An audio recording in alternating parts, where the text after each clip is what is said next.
How you doing? We're in the garage, BJ here. So what we have today is we have a coffee table that we're going to sand down and refurbish. Picked it up for a couple of dollars, practically nothing. You can tell it's got a little warpage going on to it, but it is solid on both sides. No veneer or anything like that. You can kind of tell because you can see the seams. Might be a little difficult, but then you can see the seams on the other side in the same spot. So you can kind of see a seam here. You can kind of pick it up there, right here, right on the end. Yeah, this is kind of cool. I built this for my planer. This gives you a better view of what we got going on here. You can definitely see here, seam here, here, just a little one right there, little board again. So I think that this is a maple. I think when we're done with it, it's going to turn out nice. What I like to do is, so I'm going to start by sanding it down with a 120. We'll see how it goes. I'm not going to use a stripper. I imagine these legs, they might be a little bit, you know, they're round, so they're probably going to give me a little bit of a hard time, but we're going to take it from there. We'll strip it down and see how she looks, and we'll go from there. So let's get the sanding.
Okay, hi, this is where we're at now.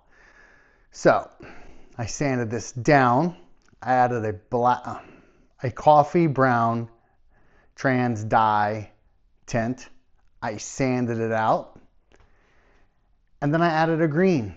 I added the green because it gives better depth, and I just didn't like the way just the coffee brown was by itself. I love log cabins. I love wood. But it was just too much of a log cabin wood. I added this green and then I sand the green out. So let me give you just a real quick recap. I go to 180, I finish at 180, then I sand it out at 220. So it's 180, I add the dye, the tint, then I sand it out at 220. It really doesn't matter. You could back it down some. Sometimes if I'm going to add 3 colors, maybe I can add a dye at 120 grit, then I'll sand it out at 180. Then if I add another dye, then I'll sand that out at 220. So you try to bump it like that. But this is really cool. This video, I'm going to show you when I'm going to add a coat of polyurethane. This is not me doing the whole top in front of you right now. I'm just gonna show you what it's gonna look like. This video isn't me applying polyurethane to furniture. It's a refinish, and this is just one stage here. The legs are done. This table's back together. The legs look awesome, but I'm not there yet. This is gonna get 3 coats. Gets 1 coat, then 4 to 6 hours, gets another coat. So it's gonna take some time, but watch this. I have a feeling, I already kind of know how it's gonna pop out, what's gonna happen with this. And that is beautiful. I knew it was gonna really pop out and how it was gonna look. Look at that. That is so nice. And we're just gonna go nice and thin. Now I'm wearing glasses and gloves because this is high up and I don't want to flick this in my face. And this video isn't really me applying poly to furniture. This is to get an idea of what this is going to look like.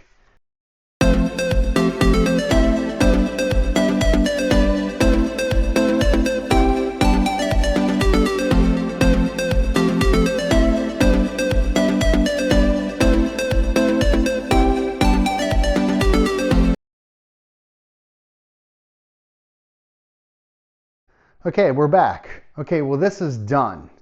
After 4 coats of poly, the legs look good. Everything turned out nice.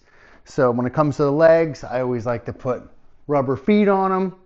Also put on the little felt padding. Slides around nice.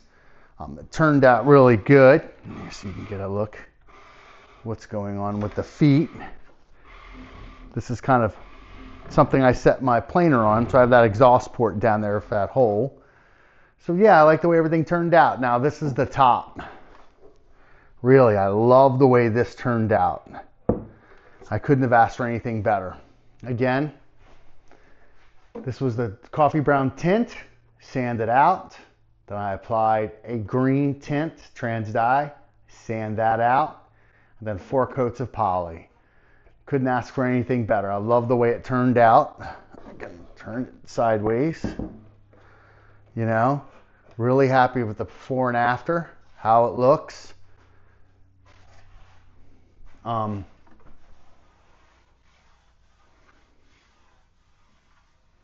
So what I'll do is I will wait about 7 days and I will apply a wax to it and buff it out. But I'm just going to wait. I sand in between coats. She's teensy bit. I mean, you can't really feel it. When I wax it, you won't be able to pick it up in the camera. It'll either or. But I'm very happy the way this turned out. And on to the next project. If you have any questions, leave a comment below and take care. Be safe.